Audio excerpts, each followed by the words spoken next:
কানাডাতে এখন চলছে বিশ্বকাপ উন্মাদনা। মাঠের খেলা তো আছেই, তবে এবার ফুটবল প্রেমীদের উন্মাদনা রূপ নিয়েছে প্রযুক্তির এক মহা উৎসবে। ভ্যানকুভারের বিখ্যাত সায়েন্স ওয়ার্ল্ডে প্রথমবারের মতো বসেছে ফিফা মিউজিয়ামের বিশেষ প্রদর্শনী সকার অ্যান্ড টেকনোলজি। স্টেডিয়ামের বাইরে থেকে মাঠের ভেতরের নিখুঁত সিদ্ধান্ত ফুটবলের এই বিবর্তনের পেছনের গল্প বলছে এই প্রদর্শনী। পুরো আয়োজনটিকে সাজানো হয়েছে 5টি ভিন্ন জোনে: broadcasting, intelligent data, referring, staging এবং ইনোভেশন ল্যাব। আধুনিক ফুটবলে VAR কিভাবে কাজ করে কিংবা অফসাইড প্রযুক্তির জটিল সমীকরণগুলো কতটা নিখুঁত, তার সবই এখানে এসে সরাসরি দেখার সুযোগ পাচ্ছেন দর্শনার্থীরা।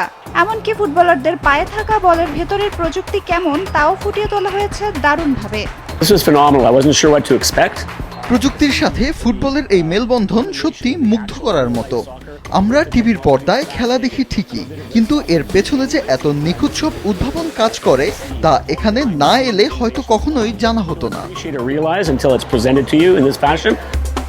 সায়েন্স ওয়ার্ল্ডের senior exhibition design manager Sebastian Munoz জানান, ম্যাচ না থাকার দিনগুলোতে দর্শকদের উপচে পড়া ভিড় জমছে এখানে। অস্ট্রেলিয়া, নিউজিল্যান্ড কিংবা মিশর সব দেশের ফুটবল ভক্তরা নিজেদের জার্সি পরে হাজির হচ্ছেন। আর সবচেয়ে বড় কথা, প্রযুক্তির এই রূপ দেখে দারুণ অনুপ্রাণিত হচ্ছেন শিশুরা।